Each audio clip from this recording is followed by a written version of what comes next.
Welcome to the live stream, ladies and gentlemen. Today we are diving into analyzing sales and wishlist data. I am your host today, Bumpy McSquigums, joined by Cupogoodness and a tiny disaster. Greetings all, salutations. Hey, hey. And we get basically this is going to be our cup talk. We just decided that Ted is no longer as good as Cup, so it's our cup talk. Oh, Ted's out. Yeah, Ted's the Cup's the new Ted, I think. I like it. I was just looking here. How's it going, Missy? Okay. Hi, Missy. How are you? Okay, sorry, just looking at some Shales data. Because apparently we're doing that. I have my new hat on now. It's new hat my wife got me. It fits my head a little bit better. Nice. Good stuff. So it's like a +2? I have no idea what hat sizes are. I'm just apparently my wife's like, you have a giant head. I'm like, okay. It was an RPG joke, you know what I mean? A hat +2, yes. Yeah. You've gotten some extra stats. No, you got to go with the Diablo naming, like the waffling hat of the penguin or something. It's got to have just weird names and things in it. Right. That is fair. I'm looking at, man.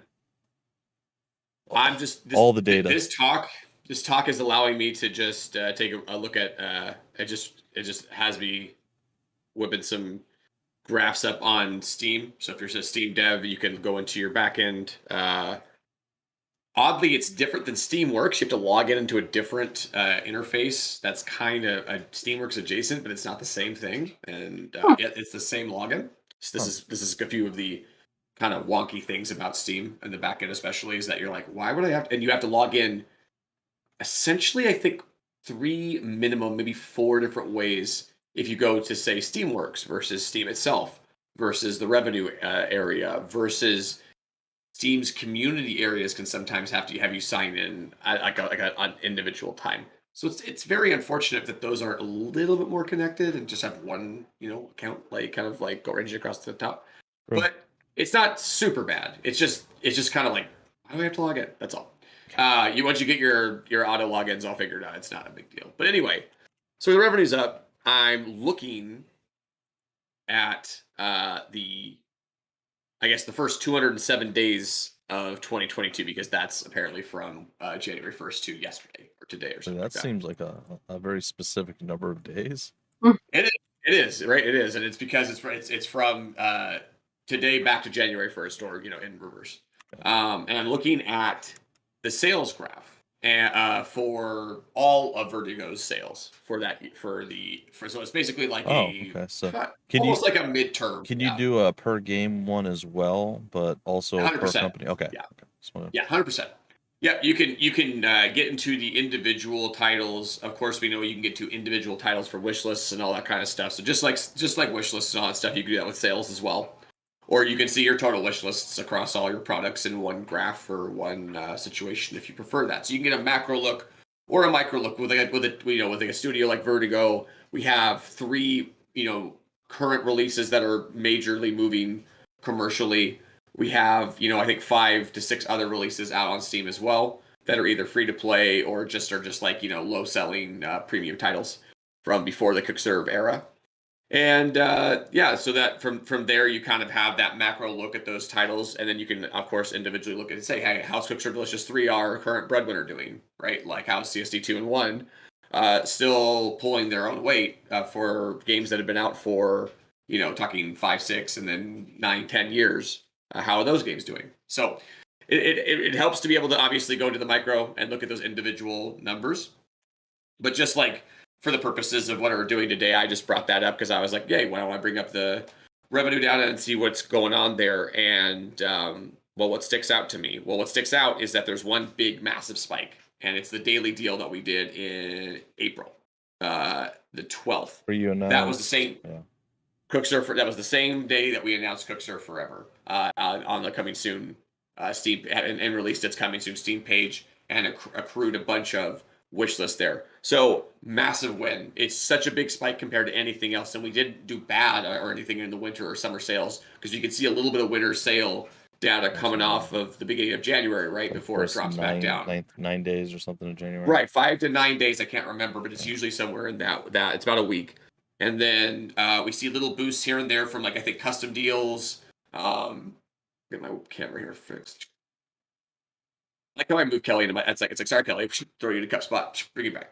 I mean TD. I apologize, but like anyway, so looking at the data, it's like there's a little spike between January, February, but it's not very big at all. There was that spike I said at the very beginning of January where the winter sale was still going on.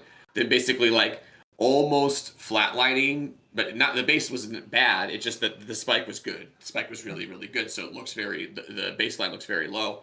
After that, it goes back to almost that low baseline line, but you can see it's a little bit better after the daily deal, after the CSF announcement. The baseline sales are like just a teeny bit higher on the graph, going that way. Then we did something like maybe a custom deal or something. I don't really know for sure between April and May.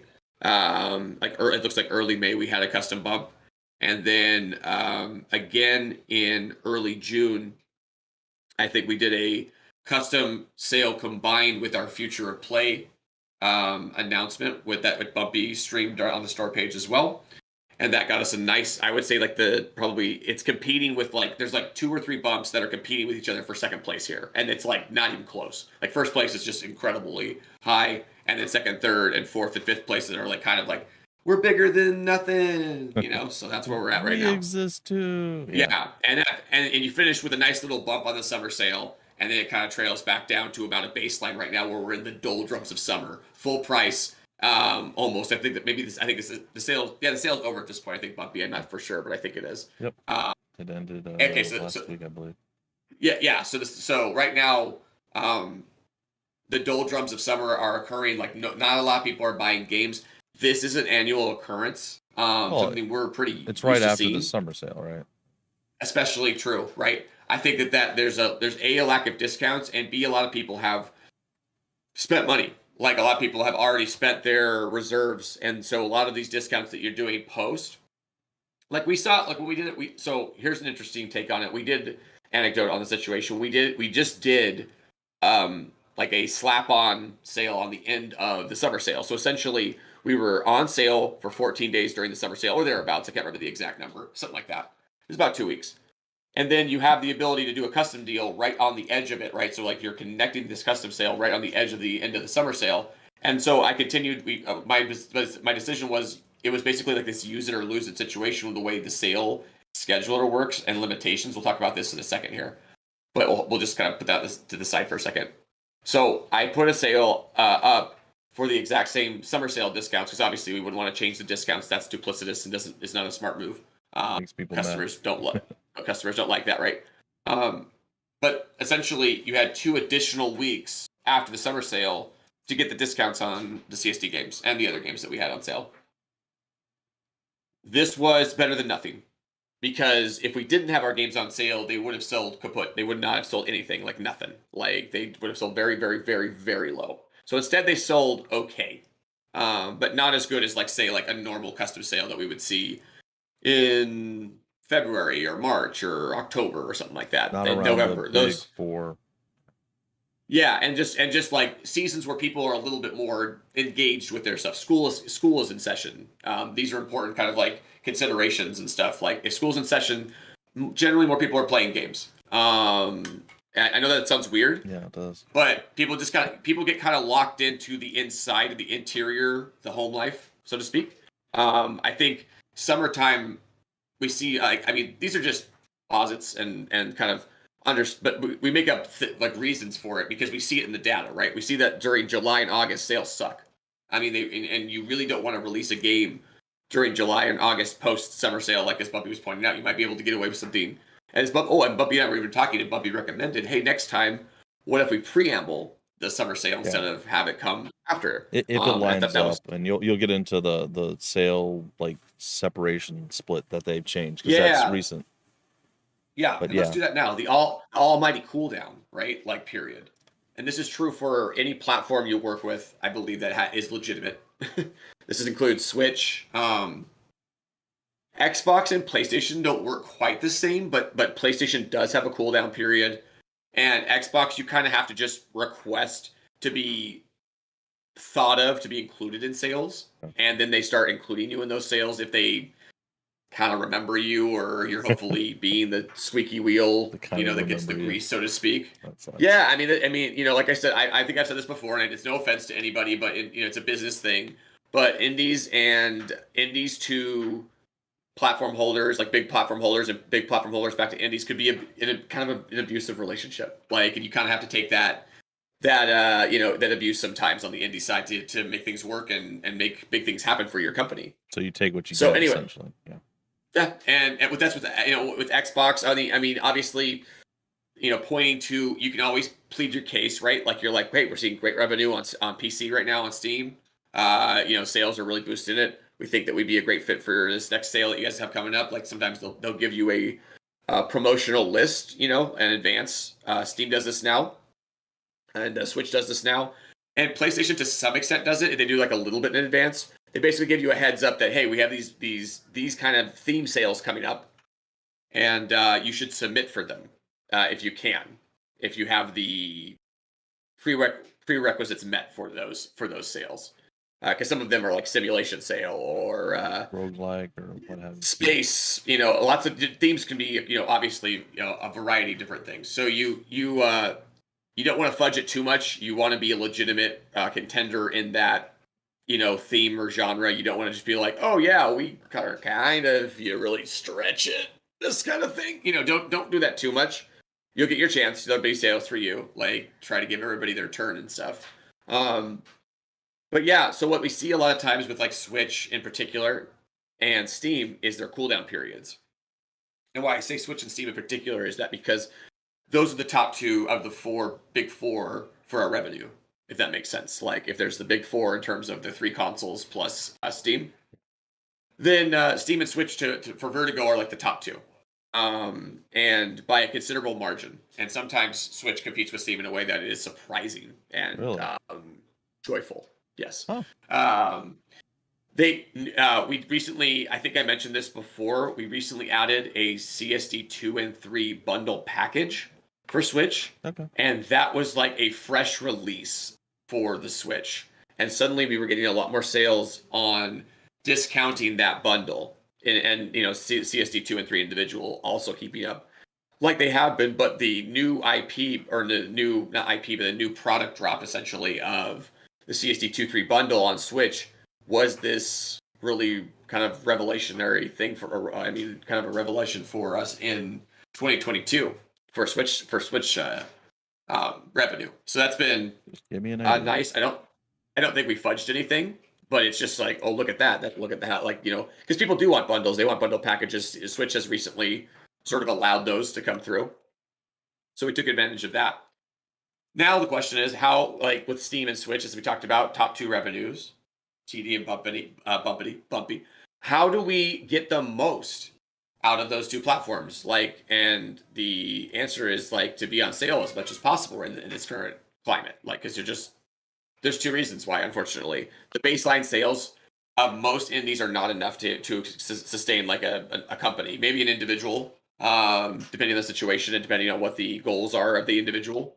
But for a company that needs to, take care of full-time employees, artists, part-time contractors, etc.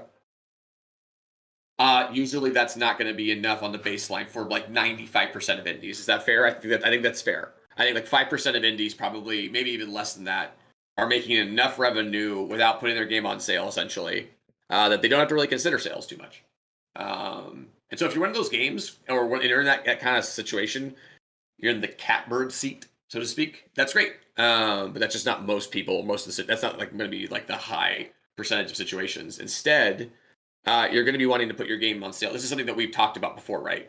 We're going to be wanting to be able to put your game on sale as much as possible because of the discoverability, because of the exposure, the additional eyeballs you will get by having a discount versus not having a discount. And on top of that, the way most Steam users purchase games, because Steam is the biggest market, and like you're saying, Switch is starting to break into it. But Most Steam users do wait for sales because that's one of the great things about PC. You invest in this giant, super expensive system, and then you get games oftentimes for a third of what you're going to pay on a console for it. So This is great.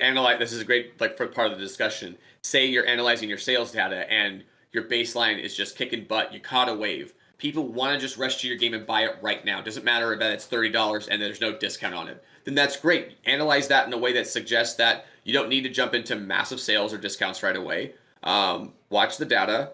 Watch as it sort of folds off a little bit. Play that game. Like if you want to be generous and discount often still. Obviously you're discounting at slighter levels at that point, yeah, 10 to 25%. Yeah, exactly. Until it's obvious that you need to move up. That's like the ABCs of this analysis talk that we're talking about today. Is basically watching your sales data and saying, "Oh, it's not going well anymore." Hold on, son. I'm in the middle of it right now. I'll be there in 1 second.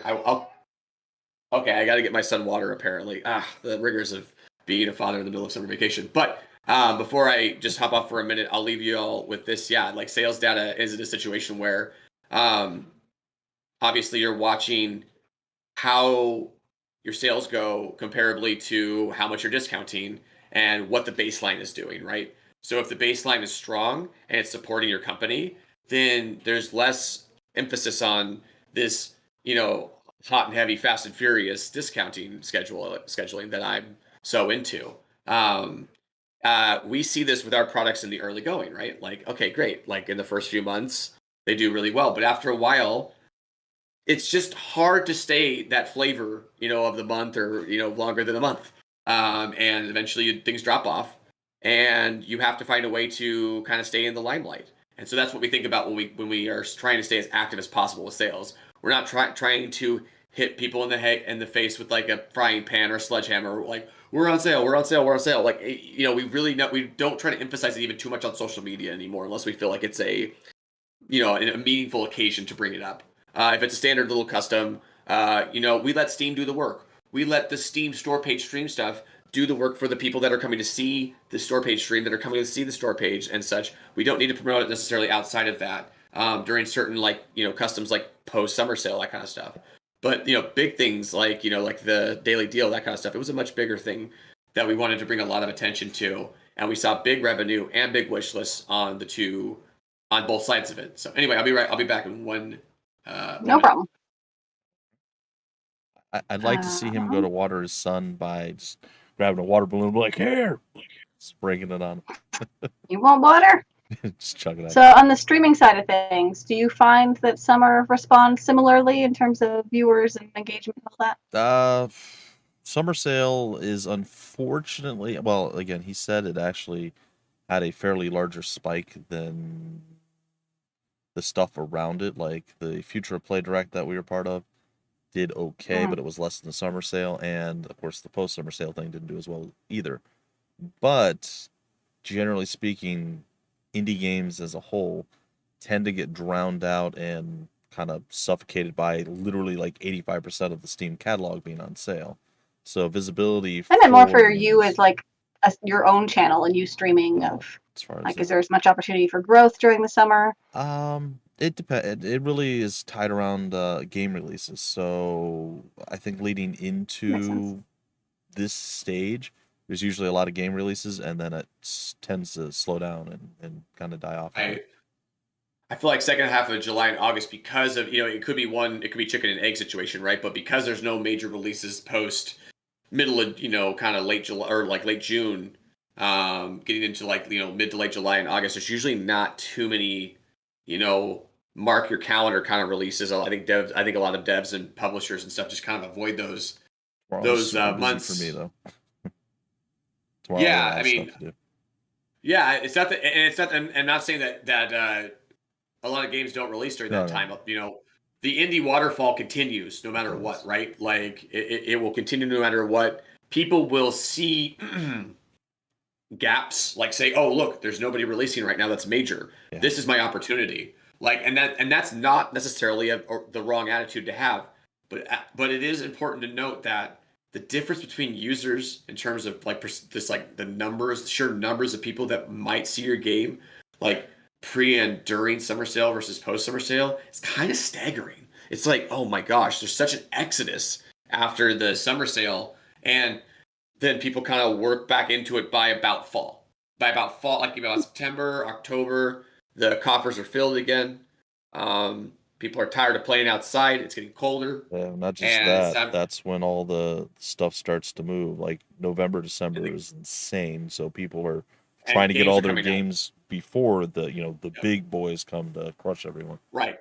And still some major AAAs will still come out in September, October. Yeah. But the big ones, or rather the busy month, will usually be like October and November in particular. Yeah. And like you said, you're trying to beat the rush. You're also doing that. I always like to, we talk. You guys all know how discount heavy or that discount focused I am.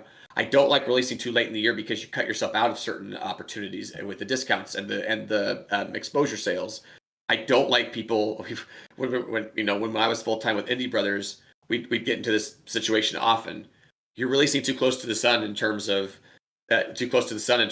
being too close to the summer sale, or too close to the winter sale, or just not giving you a chance to both get out the door in your own way and then immediately try to get this boost that is there waiting for you.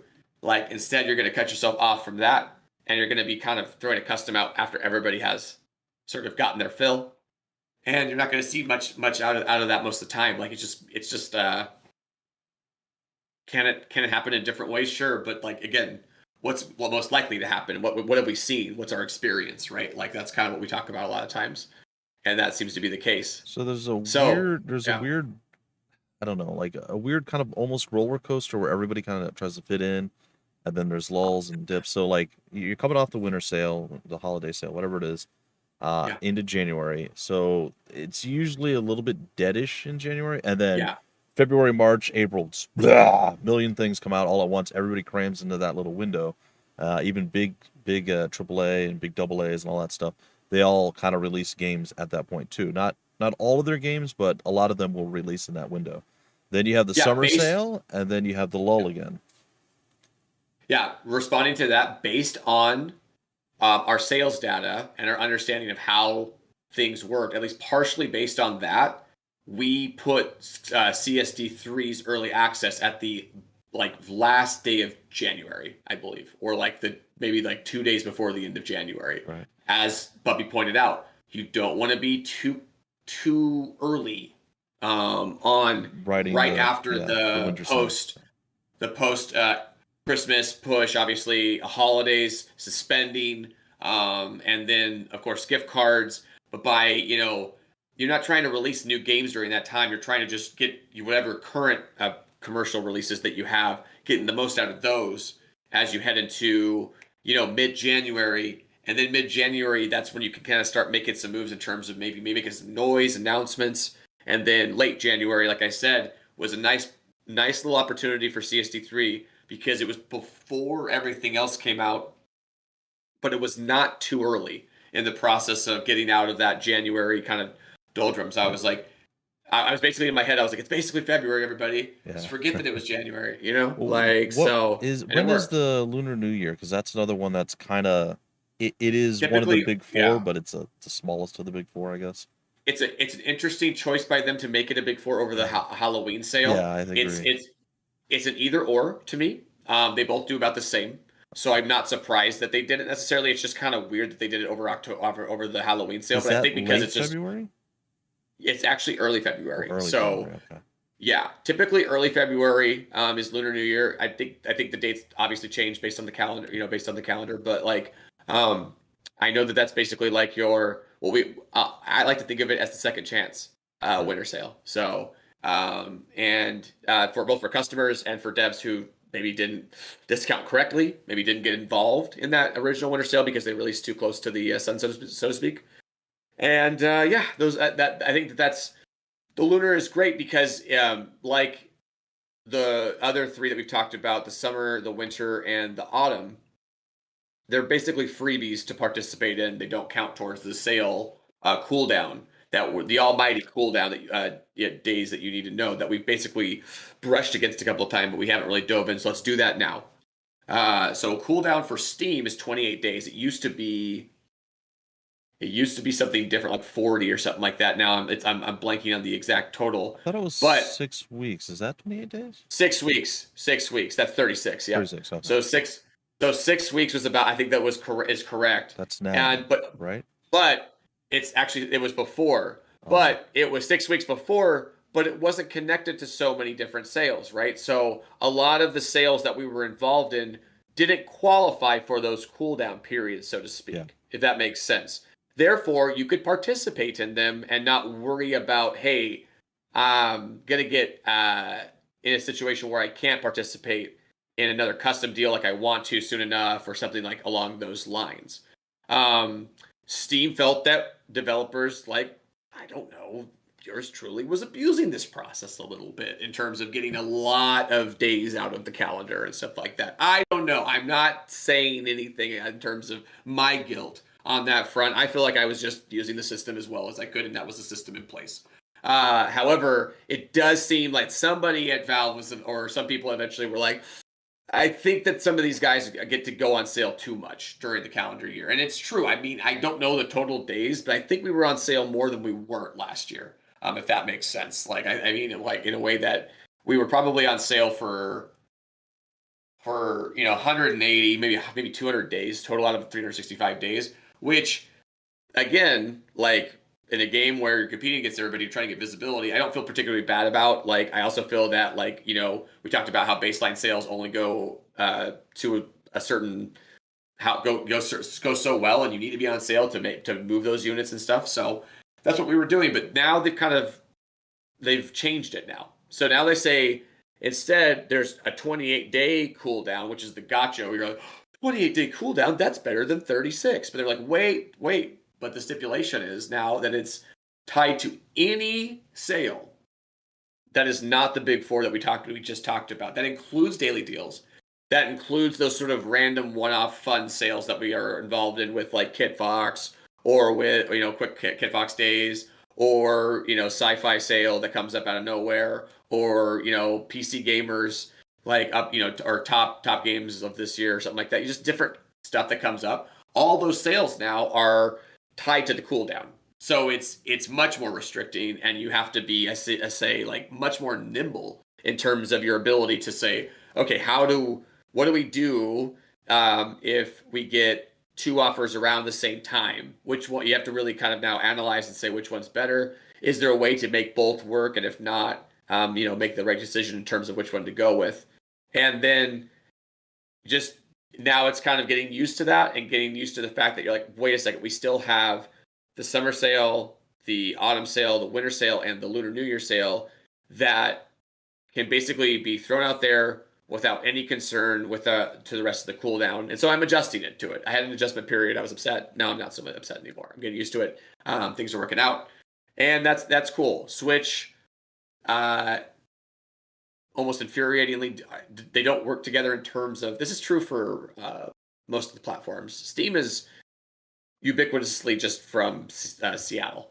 That's just where they're from. Like, that's just how they do things. They don't have Steam Europe. They don't have Steam Japan, or Valve Japan, or anything like that. I should say Valve. Yeah. So Nintendo and PlayStation in particular have PlayStation of Europe, Nintendo of Europe.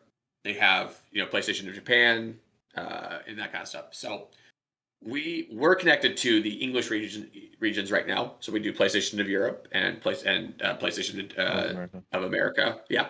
And then Nintendo of America and Nintendo of Europe. My gosh, are these two different companies? Like, when you're talking about Nintendo of Europe and Nintendo of America, or PlayStation of Europe, PlayStation of America, they don't work the same at all. Sometimes they don't even have the same systems. It's very bizarre. Wow. It's crazy. And I don't want to get into that too far. That's like maybe another thing, and maybe it's a rant. I don't know. But like, what ties to it is that the cooldown periods are like kind of different for each region of the same platforms, if that makes sense. So we can put ourselves on sale, like, oftentimes more in Nintendo of Europe versus Nintendo of America based on the cooldown rules, because they're different. So that's something to keep in mind. you really want to have first of all, you absolutely do want Nintendo of Europe and PlayStation Europe releases. They do really well. They compete, if not do better a lot of times than the Americas. So you should include those in your releases because they don't take anything extra to do because you don't have to translate or localize or anything like that. You just have to keep the standard release. Yep. You just got to do the paperwork, basically the red tape to do it, which is not much. It is a little annoying, but it's worth it in the end when you talk about doubling the revenue on Switch. Which is basically what you're talking about. You're talking about having your revenue if you don't do Nintendo of Europe kind of thing, so to speak. So I've got a slight side thing about I've dealt with I don't know how I ended up getting to deal with them, but like Koei Tecmo of Europe and the Americas, and the way the Americas one works, they want me to they post stuff on Twitter, and then I have to fill out a form, so on and so forth. And then they message me on Twitter, and there's a little bit of conversation back and forth. Where that's fine, I love it, and they take care of me, nothing bad to say. But I do prefer the way the Europe side was doing it, because they're just we're going to add you into our database, and we're just going to send you the stuff. And it's just an email, the code's there, and I can just go with it. It's oh, it's so much nicer than having to do the little bit of extra stuff, but at least then I can choose, it may be something I don't want to cover necessarily. So, either way. Yeah, it's definitely a cultural thing, and I kind of get it. I get why when you talk about different regions, why different companies work, the same companies work in different ways in different regions. It totally makes sense, right? If you're talking about Japan versus Europe versus America, I get that. It does make sense to some extent, but it is interesting that they don't use the same systems a lot of times, or they'll have to use different submission, the rigmarole to submit is different. Yep. So it is interesting. Something to note when you get into those platforms is that you need to take some time to research the nuance of how to get your games on sale, how to get the most out of those platforms, and know that there's there's subtle differences. Yeah, for the regions. But yeah, you keep those cooldowns in mind, and basically from there, my philosophy is, based on your baseline numbers, if they're not where you want them to be in terms of, yes, they're bringing in enough money to not put ourselves on sale, which again, is a pretty rare circumstance to find yourself in, which congratulations if you do. If you're not in that circumstance, you should be planning sales and understanding the cooldown periods and understand the next ones. Nintendo has a promotional calendar. Nintendo of Europe, I don't mean to call anybody up, but Nintendo of Europe got a promotional calendar up and for 2022 before 2022, and Nintendo of America did so in June for 2022. Thanks. So it was so we were kind of lost in the desert a little bit in terms of what's going on with Nintendo of America's side. We don't see any promotions being offered our way, as in they have their cool indie deals, or Indie World sale, or simulation sale, we talked about, things that are basically highlighted by the platform itself, as opposed to you just doing a custom deal we're talking about, right? Oftentimes you'll want to take advantage of those because they'll get extra promotion from the platform. So we wait kind of to see those, where those are at, and then you plan the customs around those. Well, we didn't have any for the first half of the year for Nintendo of America. We had plenty for Europe. Not plenty, but once every 2 months, I think there was one going on lined up, and we lined that up, and then we would put the customs sort of around those based on the cooldown periods, because they counted, right? No matter what sale you do, the cooldown period is in effect for whether you do a custom or if you do a highlighted sale by the platform, for in this case Nintendo. So we kind of were just lost in the desert within the first half of the year for the Americas. So what we did is we just came up with our own custom schedule for the entirety of 2022 that ends in early 2023. And now we're having to adjust that a little bit based on the fact that we received a calendar from them. It actually only took one adjustment. Unfortunately, the system was not in place where we could just cancel a sale. Like in Steam, if you want to, you could just cancel a sale that you have set up, as long as it's 24 hours or more in advance. It's completely fine to do that. With certain platforms like Nintendo, you have to do a reach out and be like, can you please just scratch that one out for us, and take it off the board. Decided that this isn't gonna. We want to be in this. Well, we had a sale going on for a particular part of the year. They highlighted that they had a cool sale that was pertinent for us to be involved in if we could be during that same time frame. So I was like, okay, take that one off the board. Let's put that in, and then critically the cooldown periods fit around the other two sales that I already had set up, right? So the bookend sales between, or the bread between the meat of this cool Nintendo Focus sale wasn't interrupted. They weren't too close to that, so that I had to adjust additional sales. I just had to pluck one out and then put that one in. So that was nice. So that should be, and they did get the schedule through the end of the year. So it should be set up now that we're in good place there. One thing with Nintendo's and things to think about when you have other offers like Steam's sales, like daily deals. This year we had that big daily deal. I talked to Bumpy about this a little bit in private. Is that you get to do that that daily deal, and then you get that huge front page featuring. That's really, to me, the reason why you would do that. But you have to at least consider that on a custom deal or something that you push yourself. And in like Nintendo's case, I think you can even do this longer. But like it's between 14 days minimum 14 days maximum for Steam's custom sales, and I believe it's like 21, if not more, for Switch. So you can do like up to almost a full month on sale for Switch, and you can do about half the month on a custom deal for Steam. That is not insignificant when you compare to only having 48 hours on a daily deal on the front page. When you're saying how much revenue will we make every single day on sale for those discounts for 2 weeks versus only having those discounts for 2 days but getting a feature. It turns out the feature beat the pants off of it, and I think specifically because we released the Cook Serve Forever thing going on, there was just extra juice on that thing. I don't think the daily deal would have gone as well if it was just sort of a random thing. Hour, right, yeah. 48 hours. Well, regular 48 hour, yeah. 24-hour feature and 24 hours on the tail end for the discount as it works. I have a question about the Switch version of Cook Serve Delicious 2 and 3. Did you guys implement the touchscreen at all for that? Just curious. Yeah, we did. Oh, okay. Yeah, we did. So something that we always like to do, because it gives you the chance to get on the platform in the first place, because you have to pitch to get on the Switch, right? You have to pitch to get onto some of these platforms.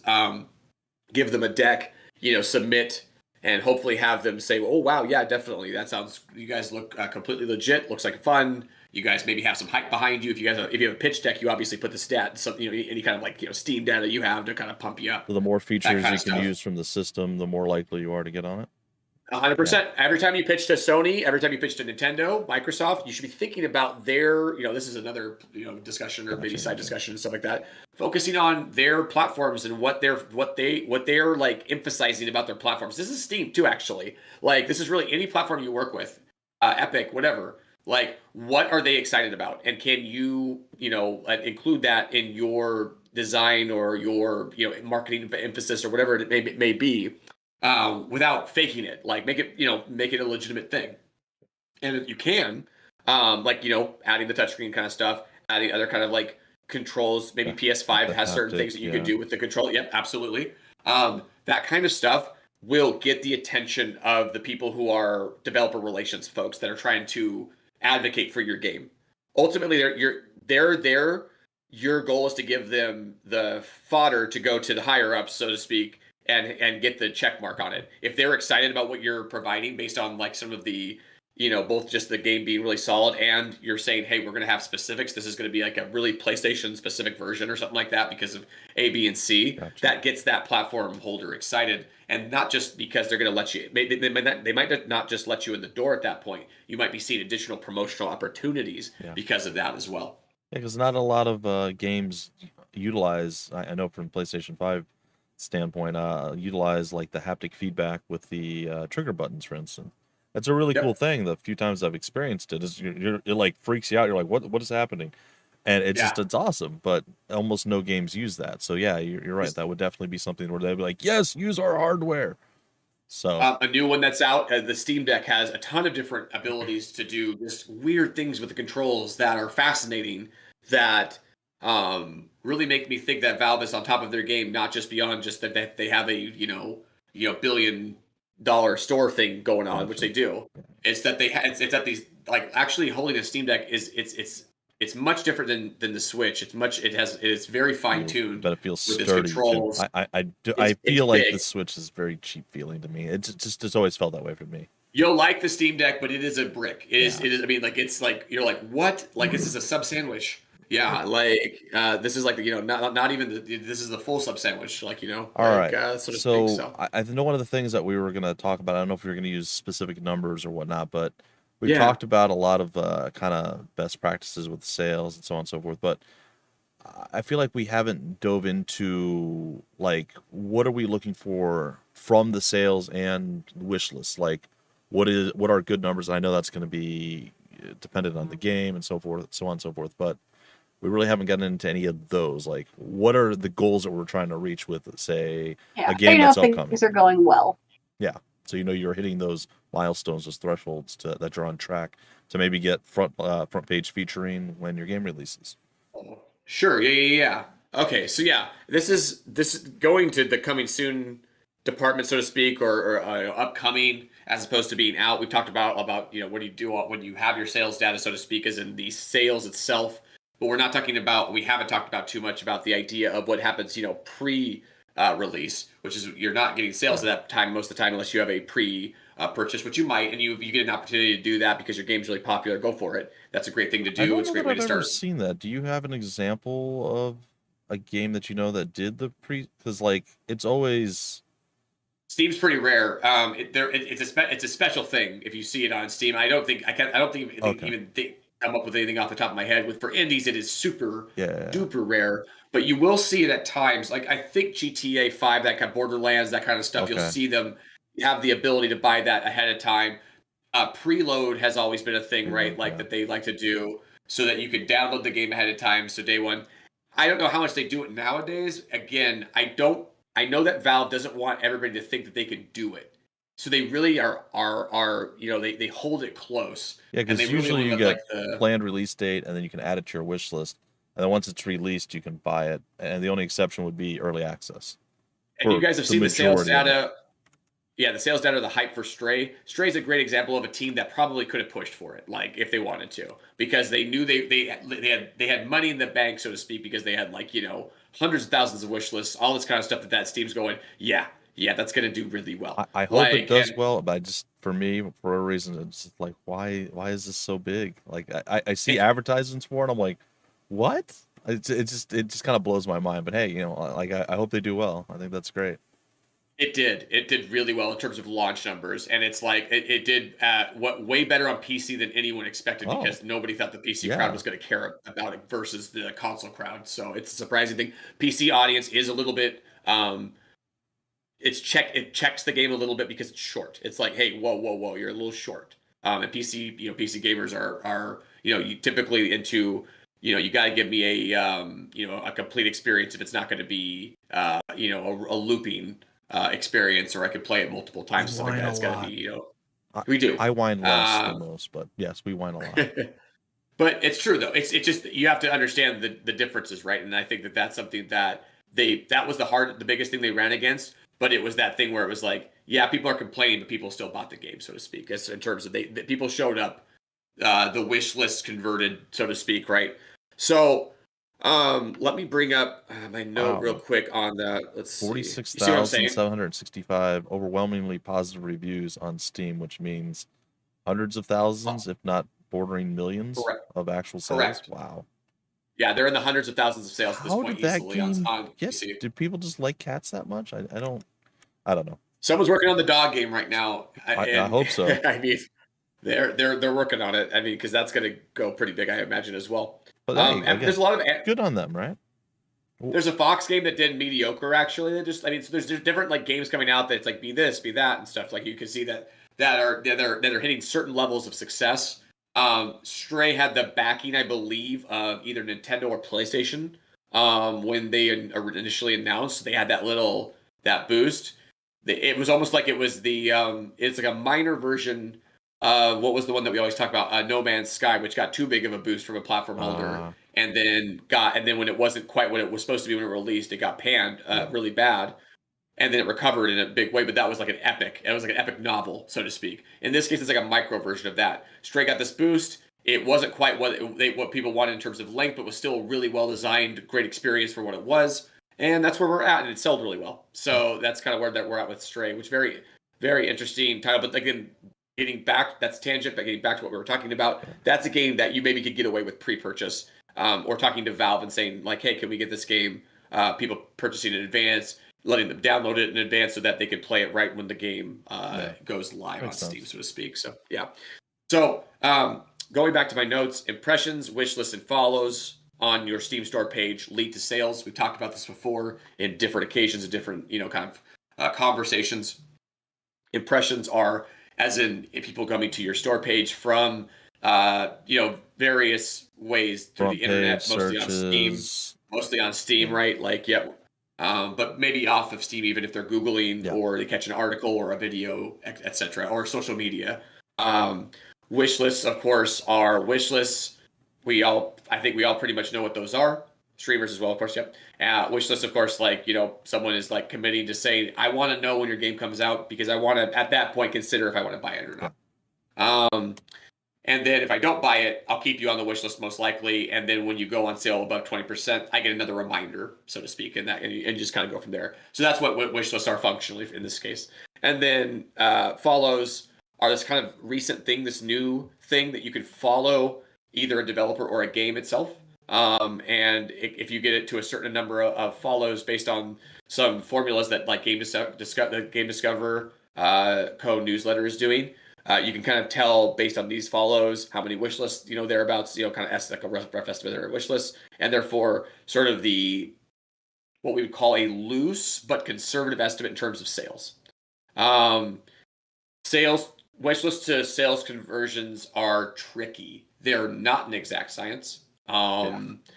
Things can happen to make it happen where some of the formulas out there for wish list to sales, are on the button, and other times you can have these really wild outliers. A lot of times it's easy, or it's not easy, but if you do some digging, you can identify why they are outliers. Sometimes it's like, they manufactured wish lists on the negative side, right? Like they manufactured wish lists. They found a way to game the system, and they said, we'll give you something for wish listing. So it's like, okay, if you're giving something for wish listing, then the people wish listing are wish listing to get the thing, not to potentially be interested in your game or buy it. Those kind of things are different quality wish list, right? Yeah, and I understand why you do it, because you might get to certain thresholds of impressions and stuff like that. But if they don't convert on when they actually release, then all that pre-release hype wasn't really for a whole lot. And we've seen that happen in certain occasions. Other times, like we'll see where they'll sort of manufacture some wish lists, but when the game actually come out, people that wish listed will not convert. And so then you will not get on new and trending. And that therefore your sales probably won't. Okay, so you won't get on new and well, hold on. You get popular upcoming, but you won't get on new and trending because there's no sales. Okay, I got you. Big difference, right? It's still you've gamed the system to some extent if you've gotten on popular upcoming through that. Yeah. But the payoff still, it's like the proof still in the pudding on the payoff of the release. The second that it's out, all your visibility is gone. Yeah. If your initial wish listers that convert are like not that great, and so everybody else on the wish list are like, well, I only wish listed because you kind of got me because of this gotcha, or this, it's not really like a direct call to action that I wanted to actually buy your game, then you're kind of sunk. And so that's why you don't kind of try to manufacture wish lists. And what I mean by that is, again, in a way that ultimately people are wish listing for any other reason than I'm actually interested in buying your game ultimately. Doing things like this, the Steam Next Fest, like demo opportunities. Yeah, those wish lists might not be like the purest form of them, but they're still wish listing because they played your game or they saw your game and they were like, yeah, I'll throw it on there and stuff like that. I'm wish listing more games than usual right now, but that's okay. Or I'm still valuable. Something I always say when I'm doing the streams is, go ahead and head on over to like Cook Serve Forever, for instance, and wishlist the game. It helps us a lot because it's one of the key metrics that Steam looks for popular upcoming games. So even in that case, they might not necessarily purchase the game right away. They might just be going to wait for a sale or something. But I still feel like in those circumstances, people are at least coming by and checking out the latest from Vertigo in your case, right? And going, oh, okay, I'll wishlisted. And if it's a game that you like and maybe you're not going to even be able to purchase it right away, it still does help to do wishlisting.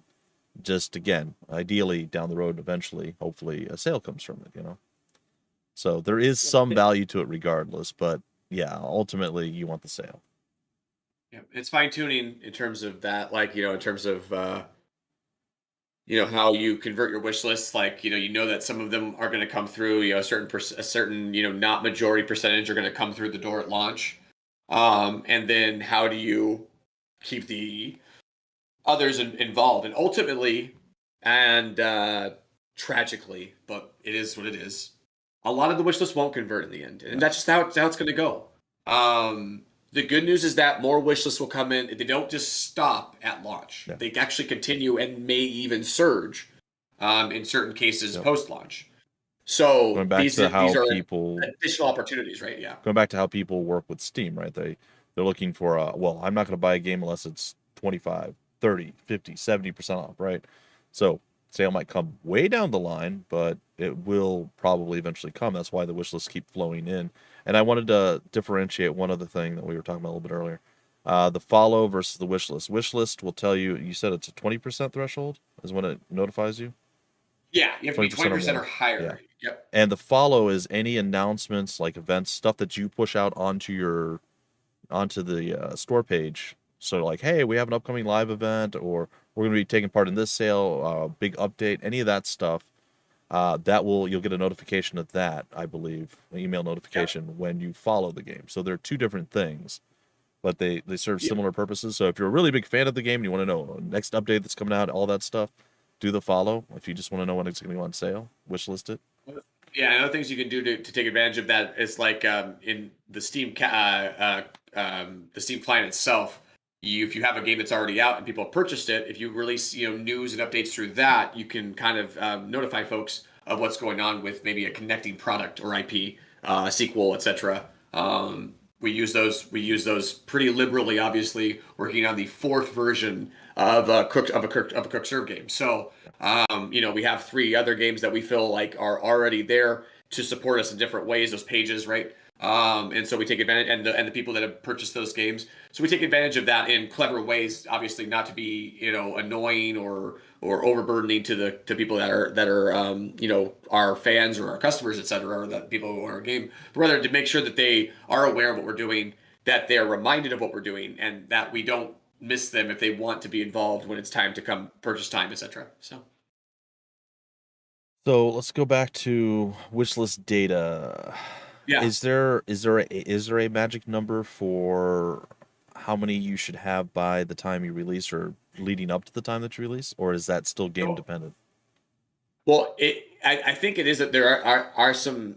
I think it's game dependent. Okay, so I think it's dependent on the season, the time, the competition. So a lot that makes of sense, right? Gotcha.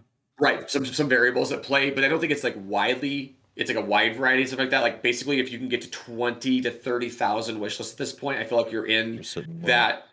Yeah, you're sitting in a position where at least you have that opportunity, right? That the chance to jump out of that sea of releases and say, I'm here. Like look at me for maybe even 24 hours or 48 hours. Maybe that's all you get. One to probably top 5 position, 20 to 30,000 wish lists. Depending, of course, there could be some just juggernauts that come through at that point, and there's nothing you can do. But and this is why we emphasize marketing so much, and all this Steam focus is because you have to outcompete like 95% of your competition. But the good thing is that 95% of your competition won't be taking these lengths. Yeah. They won't go to these lengths. They won't even. Some of them aren't. Or they won't care to. They won't be aware of it. There's lots of different reasons and stuff that why they do and don't do things. But ultimately, I feel like if you have the right kind of game and you feel positive based on your feedback, we talked about this before, that if you do the right things and are hitting all the boxes that we've talked about ad nauseum on these hours, that you can get yourself in a position to compete and give yourself a chance. Obviously, playing the numbers game like we do, knowing you need X amount of Steam wish lists, like we said, like 25K is a nice number. I wanted to talk to you guys pre-game. We didn't get a chance to because of some technical difficulties, but I wanted to talk to you too about the idea of having one of our analysts on, or invite him on in terms of having him in chat more. Yeah. One of our Steam analysts. He's great, and he would be able to answer these questions and have much more specifics because he spends time doing this all the time, like analyzing, like currently in 2022 in July, what's the right wish list number to kind of have building up going into conversion rate, right? formulas. Whereas I'm kind of hand waving estimating and guessing because I know kind of what it should be based on what my experiences are. But my finger's not on the pulse like he is. It's great to have him on the team. And we should be inviting. I mean, he's unfortunately in UK, so it's a little late his time. But I believe he would be up for joining us if we gave him enough advance. So at times when we do these kind of talks, we need to kind of just remind me of that, or I'll remind us or whatever, and we'll give him the invite because having him in chat could be really invaluable for these type of hours in terms of having like really solid hard data, which I can get into a little bit with my wish list report that I gave you two or shared with you two on Slack the other day. If you all want to get into that real quick before we wrap up. Sure. I wanted to make one mention. You're talking about getting all the marketing and everything else ready. Missy was saying that her non-gamer colleague, she heard them talk about Stray and that she wants to buy a PC now. So it's doing very well in the marketing department, and on PlayStation, it's their monthly subscription, part of the free giveaway. Which it's because I think I have that. Yeah, anytime you bring in demographics that aren't like the core demographics of people who play in the industry and games and stuff like that, like that's usually a huge success. Obviously, anytime you encapsulate enrapture like kids, younger, people like you, I cannot believe how. I mean, Minecraft was the first one, but it's like Among Us now, like is the one that is like pervaded the youth essentially, like in a way that like they want to do everything with Among Us. There's the other one is we're raising sociopaths. Run. Sorry. Poppy's Playhouse. That's another one that is just like covered a lot by Five Nights at Freddy's younger. And all that. Yeah. And a lot of them are like not the YouTubers aren't younger, but they know what their audience is, right? It is a younger audience that they're trying to get to a lot of times. So it's interesting how to see those games pervade. Once the kids get into something, you're talking about like mom, dad, spend money on me. It's crazy. So that's a whole different thing that takes you to the stratosphere. So it feels like Stray definitely hit that. Kids. I mean, I got a printy shirt, I got a printy hat, I got all sorts of stuff. I love the things that I love, But yes, I know kids 100% for sure do bring that to a new level, right? And we as ourselves probably took things to another level as kids when we got into things, right? Like took things that are going to be nostalgic to us forever, and they're in our memory forever and stuff. So that's cool. I'm not hating on it or anything like that, but from a business perspective, it's nuts. You're right. How that goes down. The chances of a few random adults getting stuff that they really like versus kids, just sea of children, it's definitely the better marketing plan. All right, so what are your numbers, man? What are your numbers? Give it to us. Yeah, let's talk because we're near time here. So let me bring it up. So we took a look. I took a look at basically very similar to how I just took a look at the beginning of the hour. How I looked at the sales data right for the beginning of 2022. To now for Vertigo. So I did a kind of a similar thing with the wish list for CSF, except for I didn't go from the beginning of the year because we didn't start wish listing until April 12th, I believe was the date we talked about. Yeah.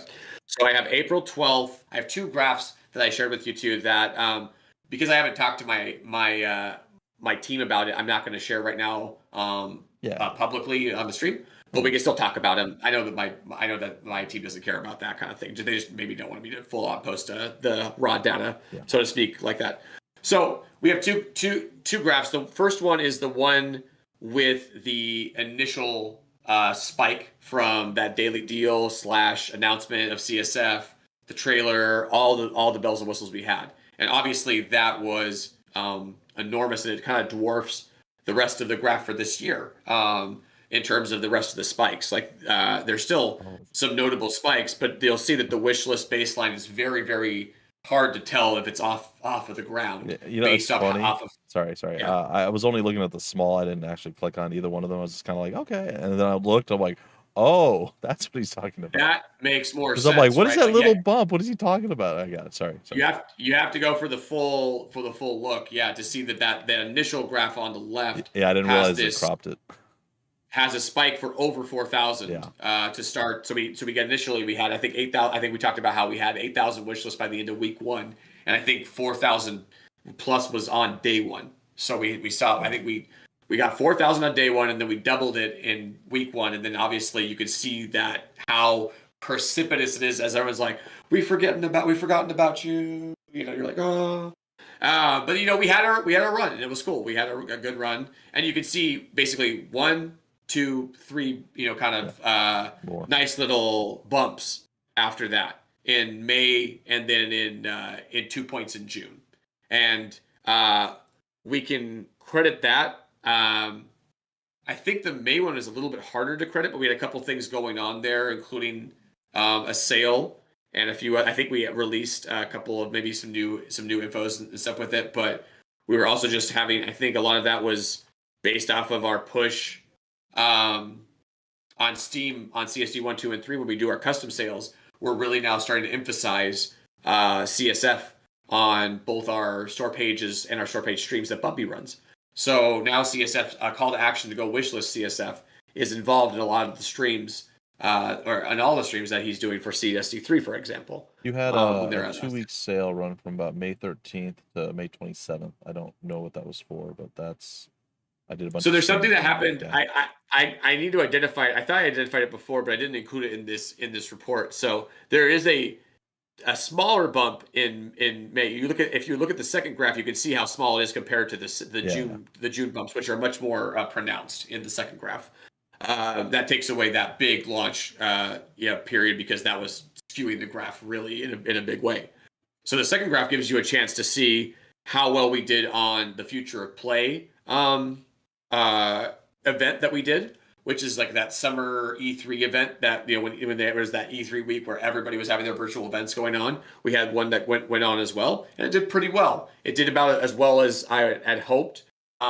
No better, but not a lot worse either. So I was happy with those numbers. And then I was very happy with the subsequent summer sale numbers.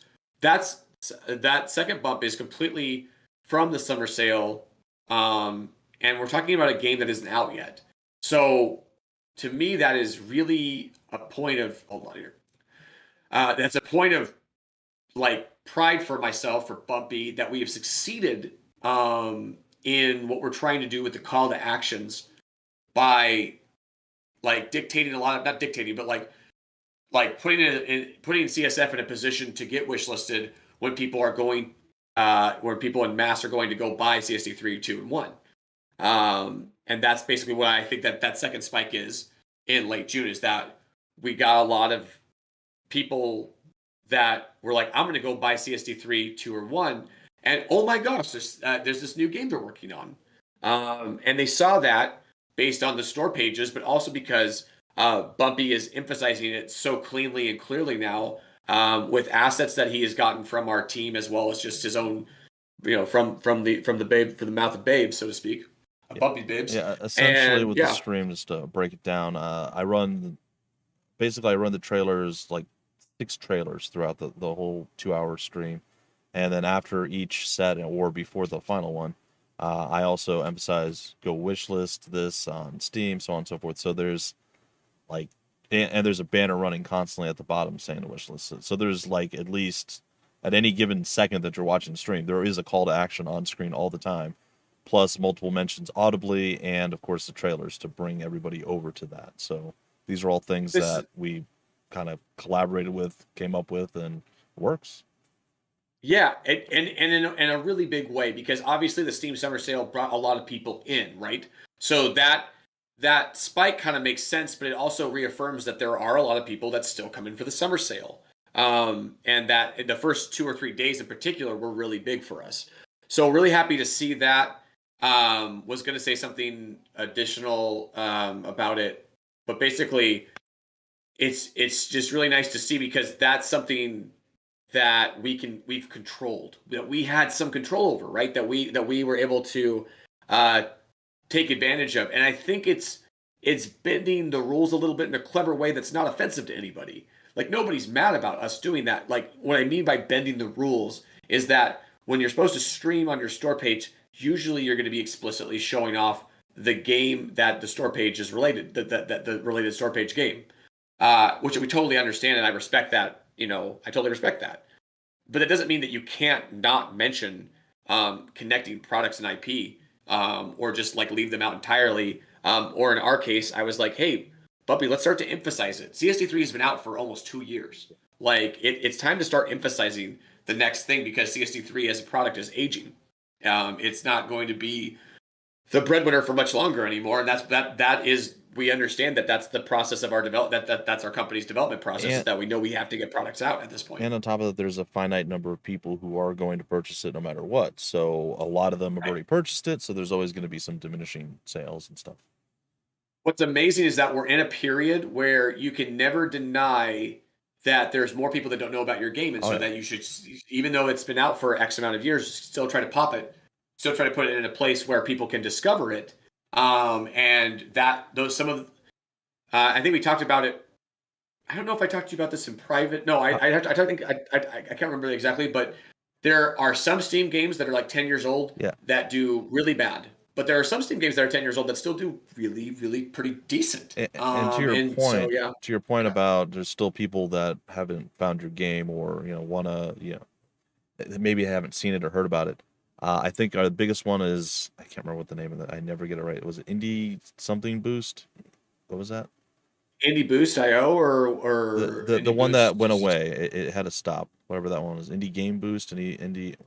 Well, whatever it was, there was a big website or something like that. It shut down. It had its like final thing, and Bionic Dues was a part of that, and that did phenomenally well. We had like thousands upon thousands of people coming through the Steam store page. Now I'm blanking on that as well. I know what you're talking about now. I'm sorry that I forgot the name, but and that's a game that's about 10 years old, 9-10 years old, something like that, and it did really well in that one event because eyes were on it that just hadn't been there before.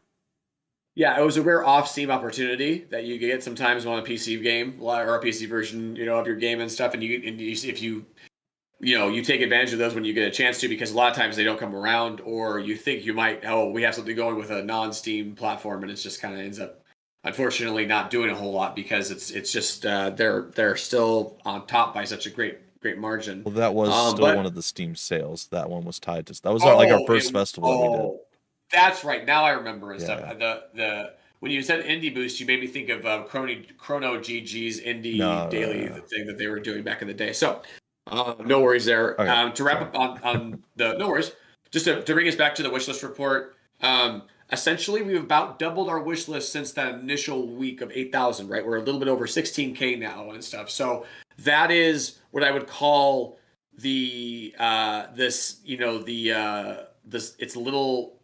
it's not going slow, but it's a steady climb, and we have to continue to make that steady climb. It's not. We know that they're not going to come. The wish lists are usually not going to come in like they did in the initial day, but we can still get some pops that are a little bit comparative to it. The Future of Play was as close as it got so far, and obviously it was about 2,000 or it ended up being about like I think 1,900 total for that run versus like obviously about like 8,000 for the initial pop. So we have other ones to go to. We have to continue to get involved in those ones. Hope that they're hitting a minimum of 1,000 plus wish lists. Some of them will end up being 3,000 to 4,000 is my hope. Specifically, like the next fests that we plan to participate in, or the single one for CSF, obviously, because you only get one.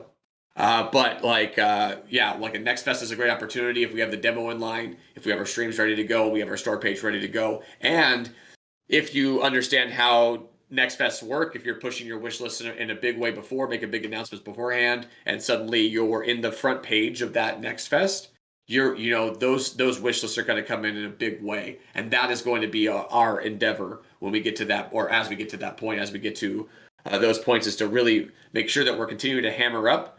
I did an average out of it. Like I like to take a breath here because I know I'm just running. So I did an average of like. Go ahead. I was to say real quick, just to give you a second here, and moving from the initial announcement and the ability to wish list, it was the steady incline of what's going on. But that's without, other than like you said with the Future of Play Direct, that was without any new anything coming. This was just steady building. Right. There's still a lot of stuff to come, like more gameplay or actual gameplay, some live streams on that, and then eventually the demo and all these other things that are going to be a much larger boost. This has just been kind of par for the course, uprising. Totally. And so I do the average. So I average it all out, including the best days and the worst days, right? Yep. Like the highest and the lowest, right? And I see that right now we're averaging about 158, or we were averaging 158 point something wish list a day. if you take like I said, the days where we had thousands, the days when we had tens, it works out to about 158 a day. And so if we can maintain that number by, of course, continuing to find spikes, continuing to make announcements, like, because we understand that the baseline is not 158, right? Like the baseline is probably like when nothing's going on, probably like 30 or 40 or something like that, or 20 even. So we know that we can't have prolonged runs of baseline numbers. We need to find additional little bumps and spikes along the way. And I think that we have a lot, we had that on the schedule. We have both our own marketing beats, the known knowns, right? And we also know that there's going to be some things that pop up that we're going to be ready to jump on when we need to. Future of play was not something that we knew about right away. It was something that we saw, we signed up for. They said, "What do you got?" We said, "Character trailer." They said yes. We said, "Let's roll." And that was it. That was how we had to figure out what we could do, because we didn't have anything basically, gameplay wise, like really advanced from our initial announcement in April. But we still wanted to take advantage of it. We still thought that people would want to see us a couple months later with something new, and we were able to pull that off in a significant way. So looking at that, doing the numbers, if we were able to do that the whole time between now and say early access release, which is we're planning for essentially late Q1, if not early Q2 of next year, then we would be around 54,000 wish lists at that point, which feels strong. Does it feel like, next level to the moon? No. But it feels really strong in a way that we're going to hit the goals, the milestones that we need to, in terms of that wish list number is actually bigger than CSD3 had total, I believe, through 1.0. So we'll be entering early access with the same amount of wish lists that CSD3 had at 1.0 launch, after it already had done early access, after it already had sold hundreds of thousands of dollars and picked up additional wish lists, in the thousands along the way.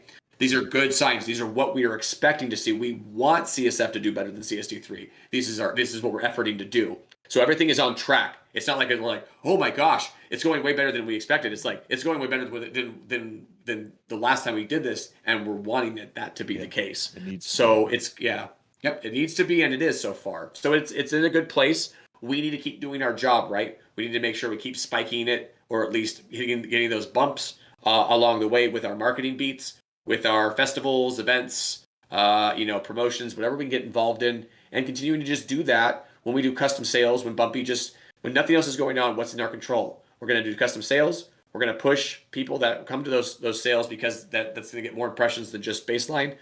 To call to act, we're going to not push them hard, but we're going to include the call to action to them that, hey, this game is out on, or this game is coming out, this new game is coming out that's connected to this game as well. I remember now, by the way, what the May spike is. So that spike right there around May 4th. The spike is when we added wishlisting CSF into CSD3 proper. So now when you play CSD3, there is a splash screen. There's a trailer. You want to watch that? You can go wishlist it too. Yeah. So that allows that was a big thing for us, because it points out that people are still playing our game, right? Like that bump says that there's people coming on and playing the game, and that they're seeing that, and that a certain percentage went with it. Newsletter pushes can help you with bumps as well. If we're talking about like how to get the most out of your wish lists and things like that, make sure your social media, Discord, newsletters, all that kind of stuff can help back it up. Because a lot of times those people that have subscribed to your newsletters maybe have missed that last call to action, and they still haven't wishlisted yet. You still want to make sure that you don't want to hit them up obviously all the time, but a gentle reminder every now and then, very good idea to have as you're going. So it's like you're just watching the wish list data, very similar to the sales data, and reacting to it, right? Like these figures where we want them to be? Are we going to hit these minimum thresholds that we talked about earlier, Bumpy, in terms of hitting the new and trending section based on? There's no guarantee to hit the new and trending section even at 50,000 wish lists, but it's much more likely than it is with 5,000, right? Like something like that, right? That if you're in the tens, probably like 20 to 30,000 area, that you're having a good shot, if you feel like there's a legitimate wish list and you convert a certain percentage of them, to get that hype built up. With the algorithm says, yep, this is going into the new and trending. I don't know how, and then we'll see for how long. It's so fun to play the game. It's scary as well when you're going to get into new and trending, but you don't know for how long. Some of those games enter and they leave about as quick as they enter, because ultimately when they get introduced to the larger audience, they don't convert, they don't compete at the level that they need to, right? Like, so on the front page, you have to compete with other front page games. Yeah. You're not competing against the anonymous anymore, and it's a really big difference. And it's like going from, I don't know, like pick up basketball to the pros. You're like, okay, here we go. This is, or not the pros, but this is, much more intense now. The threshold for error in terms of how well we're converting is much thinner, and the competition is fierce. And I mean, it could be some game that has nothing to do with anything that has to do. Most of the time, it'll be games that are zany, different than yours entirely. Yeah, won't even that be you're a competing real against. competition. Yeah, I got you. Yep. All right. Well, next week we're gonna attempt our tutorial talk again. We'll see. If not, we'll do something else. And any final thoughts? No? I think for me, the big final thought is just to make sure that you're paying attention, that you're reacting accordingly, and if it's frustrating to you, obviously make your adjustments. But if it's getting to be a long-term frustration, don't continue to invest in a sinking ship. Like, move on to other things, start anew, and see if you can push out from there. Obviously, if